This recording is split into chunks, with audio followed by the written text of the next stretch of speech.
Les entretiens des patriotes, bonjour à tous, heureux de vous retrouver. Louis Sarkozy, fils à papa ou agent américain? Macron abandonné, l'archer futur président. Avant de répondre à ces questions et traiter d'autres sujets d'actualité, vous connaissez la coutume sur cette chaîne, je commence toujours mon entretien par remercier ceux qui m'ont permis de le réaliser, car ils m'ont financé à l'aide des merci rémunérateurs. Et aujourd'hui sont à l'honneur des fidèles parmi les fidèles, Yann Penaud, Michel C, Jean Merle, Farisme, Philippe Bohen, Richard Tellman et Christian. Merci à eux du fond du cœur. Puis je tenais à vous remercier pour votre fidélité. Oui, il faut aider la réinformation. Comment faire? Eh bien c'est simple, il suffit de lever le petit pouce, écrire de gentils messages et diffuser sur d'autres réseaux sociaux. Merci à tous. Vous avez été nombreux à m'avoir posé la question, Macron avait-il choisi Lescure ou Lecornu comme Premier ministre avant le coup d'État de François Bayrou? Il est vrai que les sources divergent. Certains affirment que c'était Lescure qui allait être nommé, d'autres Lecornu. Mais il faut bien comprendre que Lescure était honni par une grande partie des LR et par le Rassemblement national. Cela devenait très peu probable. Et puis Lecornu est bien plus diaphane. Dans C'est dans l'air, Emmanuel Macron aurait dit ce matin, notez le conditionnel, à François Bayrou, je vais nommer Lecornu. Et il lui aurait répondu, donc Bayrou, en 2017, je vous ai rejoint pour faire de grandes choses, pas pour en faire de petites. Je vous quitte. Donc en fait, cette nomination est un bras de fer. Mais non, ce n'est pas un bras de fer, c'est un véritable coup d'État. C'est du jamais vu qu'un Premier ministre impose sa candidature à un président de la République, qui lui fasse du chantage, alors qu'il ne représente qu'un mouvement de 36 députés. Cette histoire est bien le signe de l'absence de boussole, nous dit le général Alcazar, et de compréhension réelle de la situation politique par Emmanuel Macron. Il vient de subir un coup de pression qui l'affaiblit. La fin d'un règne dans la déliquescence, et oui, encore 2 ans. Craignons le pire au plan national et au plan international. Sacrés leaders minimaux. Et encore, minimaux, cela semble presque un euphémisme. On a envie de dire un leader microscopico. Après cet aveu de faiblesse d'Emmanuel Macron, ses principaux soutiens lui tournent le dos et l'abandonnent comme le Figaro. Vouloir être le poison et l'antidote, Emmanuel Macron, l'artisan du chaos. De la nomination d'Elisabeth Borne à Matignon le 16 mai 2022 à la dissolution de l'Assemblée le 9 juin dernier, les décisions politiques du président de la République ont semblé intervenir à contretemps et expliquent le blocage dans lequel il se trouve. Plus que le titre, tout est dans la photo. Oui, il faut l'admirer cette photographie. Elle a été retravaillée avec ses couleurs sépia, avec le coin à droite noirci. À mon avis, ils sont en train de nous faire passer un message. Et très clair, Macron, c'est le passé, son pouvoir est crépusculaire. Et cet article, ce n'est pas une balle perdue. Non, non, au Figaro, on tire en rafale. Le Figaro Magazine, le grand fiasco. Ceux qui l'ont fait élire retournent leur veste et lynchent Macron. C'est la fin. Mais pour bien mesurer le retournement de veste de tous ces journalistes aux ordres, il faut prendre la température auprès de l'emblématique Alain Duhamel, courtisan parmi les courtisans. Duhamel commence son intervention il y a 2 jours par « Macron était autrefois un jeune homme brillant ». Notez l'imparfait, le passé. C'est fini donc, il n'est plus brillant. Et Duhamel continue et exécute Emmanuel Macron par un « il est nul politiquement ». Alors, si les journalistes, aux ordres, abandonnent Emmanuel Macron, c'est qu'il est cuit et qu'ils ont trouvé un autre politique, un autre cheval à flatter. Et oui, quel retournement de situation. Tous ces médias qui ont soutenu les décisions les plus ignobles d'Emmanuel Macron invitent désormais des politiques qui exigent son départ. Avec Dominique de Villepin, dans C'est l'Hebdo. Une démission inévitable d'Emmanuel Macron? La question sera posée et se pose d'ores et déjà. On ne demande pas au président d'être gaulliste, il ne l'est pas, mais on lui demande d'avoir un peu de dignité, de respect de la fonction. Dominique de Villepin demande la démission d'Emmanuel Macron. Bravo! Il faut quand même rappeler que cela fait plusieurs années que dans le camp patriote, nous militons pour sa destitution ou sa démission. Et notre argumentaire était celui-ci. Macron est un déséquilibré, son bilan est catastrophique, il détruit la France. Mais à l'époque, ces arguments étaient taxés de complotistes, voire déraisonnables par tous ces journalistes aux ordres. Et qu'entendons-nous aujourd'hui ? Dans cette même presse aux ordres, c'est un psychopathe, son bilan est un fiasco, c'est un danger pour la France. Et son départ est la solution la plus raisonnable. Que de temps perdu. Allez, dernière balle du Figaro contre Emmanuel Macron. Alain Minc, si Macron démissionne, Gérard Larcher devrait réunir une coalition des modérés face à Marine Le Pen. L'essayiste ne décolère pas de la dissolution surprise du mois de juin dont le résultat continue de secouer le système politique. L'économie est de réduire les marges de manœuvre de la France à l'étranger. Ces européistes, Alain Minc, Nicolas Bavray, imaginent donc l'après-Macron, comme si sa démission était actée. Dans ces conditions, Gérard Larcher devient l'homme fort de nos institutions. Et il se comporte comme tel. Nouveau gouvernement, Gérard Larcher demande à François Bayrou la reconduction de Bruno Retailleau à l'intérieur. Il sera intéressant d'observer les réactions d'Emmanuel Macron après toutes ces trahisons successives. La Corée du Sud nous donne-t-elle un exemple à suivre ? La motion de destitution contre le président de la Corée du Sud, Yoon Suk-yeol, a été votée. Cela fait suite à sa tentative de s'arroger tous les pouvoirs. En 2017, l'ex-présidente Park Geun-hye avait été destituée pour abus de pouvoir et corruption. Oui, les Français devraient suivre l'exemple des Sud-Coréens. François Bayrou a été nommé un vendredi 13. Moody's dégrade la note souveraine de la France quelques heures après la nomination de François Bayrou à Matignon. C'est l'effet Bayrou. Mayotte. Cyclone à Mayotte. La situation se dégrade de minute en minute sur l'archipel. Le vent se renforce dangereusement à l'approche du cyclone Chido. Des milliers de foyers sont déjà privés d'électricité et de lourds dégâts constatés. Une pensée bien évidemment pour nos compatriotes de Mayotte. Gabriel Cluzel sur la situation à Mayotte et l'absence de décision forte contre les migrants. La précarité, tant qu'il n'y a pas de drame comme cela, tant qu'il n'y a pas de catastrophe naturelle, ça reste de la précarité. On en parle de temps en temps et puis on n'en parle plus. Il est arrivé un drame car personne ne veut regarder en face la situation à Mayotte. Personne ne veut régler le problème de l'immigration. Car en réalité, tout le monde fait une projection en se disant « Ah oui, mais si je commence à dire cela sur les Comores et Mayotte, on va dire en France, c'est la même situation, donc je suis dans une démarche d'extrême droite. C'est affreux, je ne peux pas en parler. » Finalement, on arrive à la situation de Jean-Luc Mélenchon qui a passé son temps à dire qu'il ne fallait pas détruire les bidonvilles en vous expliquant qu'il disait cela pour le bien des migrants. C'est quand même complètement fou. Bilan donc de ce cyclone, les dégâts matériels sont immenses et le coût humain serait effroyable. Conférence de presse de François Bayrou et Bruno Retailleau. Le nouveau Premier ministre sur Mayotte. François Bayrou complètement largué, comme assommé. Il quitte l'interview et laisse la place à Bruno Retailleau, comme s'il fuyait. Bizarre, on a cru voir Joe Biden. Un cyclone et la note de la France dégradée. Quelle a été l'attitude de François Bayrou? De fuir. Oui, c'est ça l'effet Bayrou.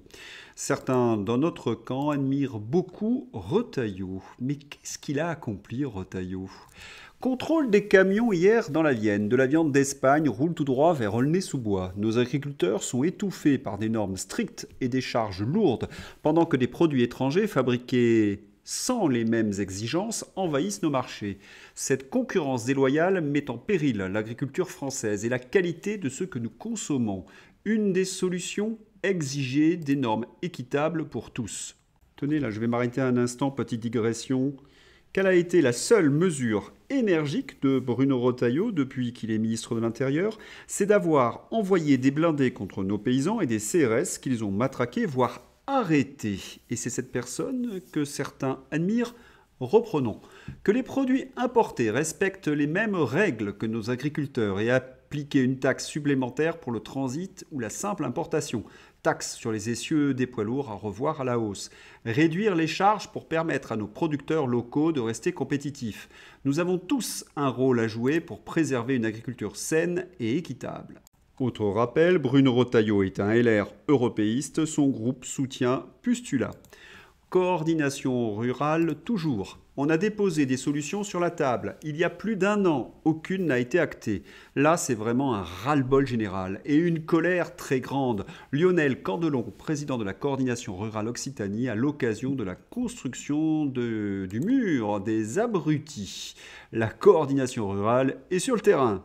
Pour conclure cette séquence agricole, les masques sont tombés depuis très longtemps. Nous savons très bien que tous ces politiques soutiennent les décisions qui sont prises à Bruxelles et qui vont à l'encontre de l'intérêt de nos paysans. Autre dossier chaud pour Bruno Retailleau, l'impuissance de nos forces de l'ordre. Cette justice française est insupportable. Cette nouvelle affaire l'illustre parfaitement. C'était une très grosse affaire de police qui a mobilisé énormément de moyens pendant 3 mois. La BRI, puis le RAID, pour arrêter 4 individus, 3 gens du voyage, un Algérien. Ils sont mis en cause dans 75 cambriolages pour un préjudice d'1 million d'euros. Vol de voitures pour attaquer des entreprises à la voiture bélier. 3 des 4 individus ont été remis en liberté le temps de leur jugement, le 20 janvier. Les forces de l'ordre sont dépitées, il y a de quoi. Vous savez, ce type d'affaires, j'en ai commenté des centaines. À chaque fois que nous avons un nouveau ministre de l'Intérieur, il nous refait le coup du coup de menton, c'est-à-dire « attention, je vais être inflexible avec les délinquants ». Et puis, dans les faits, tous ces ministres de l'Intérieur se couchent devant les directives européennes en matière d'immigration et ils se couchent également devant la magistrature. Non, leurs seules actions, c'est d'envoyer des blindés contre les paysans ou d'envoyer des CRS matraquer des gilets jaunes. Autre exemple, Saint-Herblay, un jeune handicapé agressé dans les toilettes d'un centre commercial par un OQTF algérien. Le vigile, lanceur d'alerte, ayant révélé la vidéo, est interdit d'exercer son métier et placé sous contrôle judiciaire. Plus sévère avec ceux qui montrent les choses. Les citoyens ne doivent pas voir, les citoyens ne doivent pas savoir. Et là encore, des affaires similaires, j'en ai commenté des centaines. Le jour où Bruno Retailleau s'opposera aux directives européennes, là, on pourra peut-être saluer son courage, mais pas avant. Remarquez que cela ne risque pas d'arriver. Louis Sarkozy fait la une de nombreux journaux.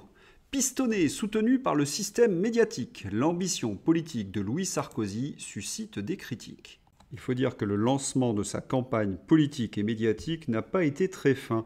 Oui, de gros sabots, Louis Sarkozy, l'ambition politique d'un héritier pas comme les autres. À 27 ans, Louis Sarkozy se lance en politique avec ambition, tout en affirmant ses différences.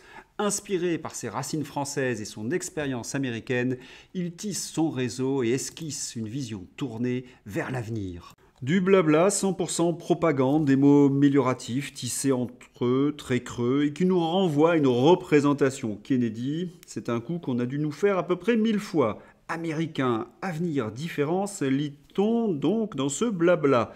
Du vent. Et puis Louis Sarkozy affirme ses racines françaises, lesquelles je cherche, je ne trouve pas. Le fils de l'ancien président de la République française déclare avoir entamé des démarches pour obtenir la nationalité américaine car la quasi-totalité de son éducation a été effectuée dans le pays aux 50 États. Il a pris sa décision. Louis Sarkozy, étudiant à la New York University en philosophie et religion, et plus jeune fils, 20 ans, de l'ancien président de la République, a entamé les procédures en vue de devenir citoyen américain. La raison, le jeune homme affirme avoir désormais passé plus de temps aux États-Unis qu'en France. Il va même entrer dans une école militaire américaine de Pennsylvanie. Ses positions sont donc très mainstream. Il faut que Mohamed devienne un prénom français, dit-il. Si dans 4 siècles les Français ont tous la couleur de mon café, je m'en moque. Encore un fourbe comme papa. La couleur de peau n'a jamais été un problème en France. Par contre, s'il n'y a plus de Français de souche, eh bien, cela signifiera que la France aura disparu. C'est ça le projet de Louis Sarkozy. Remarquez que c'est exactement le même que celui de Mélenchon. Louis Sarkozy, on a compris, c'est encore un mondialiste vendu aux intérêts US. Comme tous ces young leaders, tous ces jeunes formés au World Economic Forum. On en a assez de ces cadres formés par l'Atlantic Council qui ne savent que défendre les intérêts des ricains, les Raphaël Glu-Glu, les Benjamin Haddad. Puis comment se fait-il que ce médiocre ait pu être propulsé aussi vite? Par quel mystère Louis Sarkozy a-t-il été recruté par LCI pour se lancer en politique? Ah, on me dit que la chaîne appartient au groupe TF1 du milliardaire Martin Bouygues, témoin de mariage de Nicolas Sarkozy, mais également parrain de son fils Louis. Voilà, vous pouvez éteindre. Il me semble que la messe est dite. D'ailleurs, quelle est la seule phrase que l'on a retenue de son paternel? Vous vous en souvenez, vous l'avez, la solution, vous pouvez lire.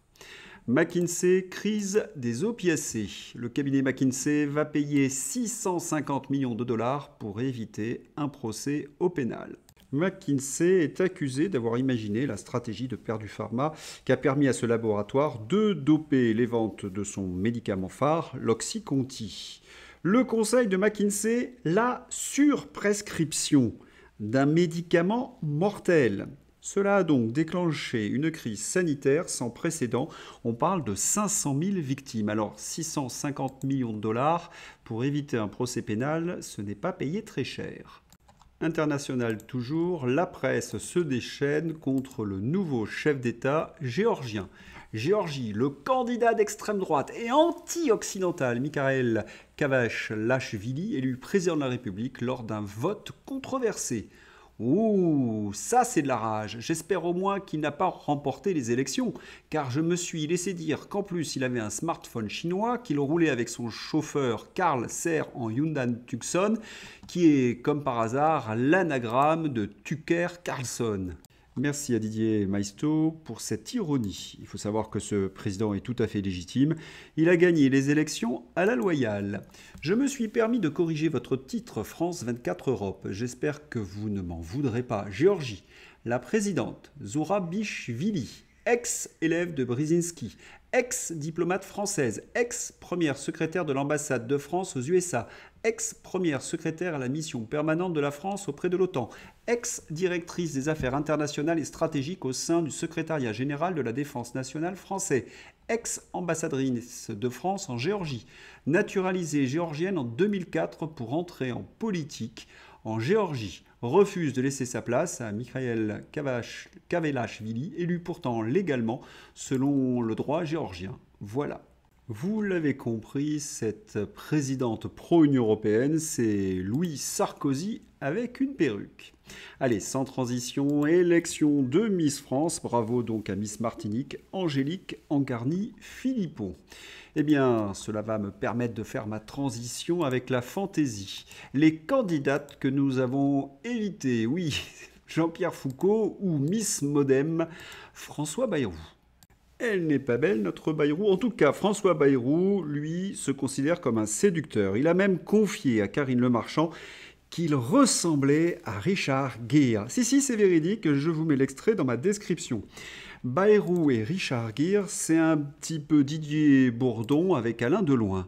Alors, notre François, qui ne doute de rien, se dit que sur un malentendu, cela peut marcher. Et il attaque notre Brigitte nationale. Non, pas Macron, Brigitte Lahaye. Elle raconte. Pascal de la Tour du Pin questionne l'ex-actrice pour savoir si elle avait eu des relations avec un homme politique. Alors là, moi et la politique, ça fait deux. J'ai été très sollicité par les hommes politiques parce qu'ils ont tendance à être très débordants, a-t-elle répondu sur le plateau de l'émission. Mais la journaliste veut un nom et insiste en demandant qui était le plus lourd auprès de la femme de 68 ans, qui finit par lâcher une information. Le plus lourd, c'est certainement François Bayrou, a-t-elle lancé. Vous êtes contente? Je vous ai donné un scoop, a ajouté Brigitte Lahaye. Lourd ou harceleur? À suivre. Philippe est resté 3 ans Premier ministre. Castex, 2 ans. Elisabeth Borne, 1 an et demi. Attal, 7 mois. Barnier, 3 mois. Bayrou devrait tenir comme Premier ministre 1 mois et demi. C'est mathématique. Allez, on va se quitter avec un très grand classique de notre rubrique fantasy et puis un petit clin d'œil à Zoé Sagan et à Bertrand Schuller. Brigitte, je l'ai connu, il n'avait pas la majorité. Aujourd'hui, il ne l'a toujours pas. J'espère que vous avez apprécié cet entretien. Je vous souhaite une excellente journée. À bientôt. Au revoir.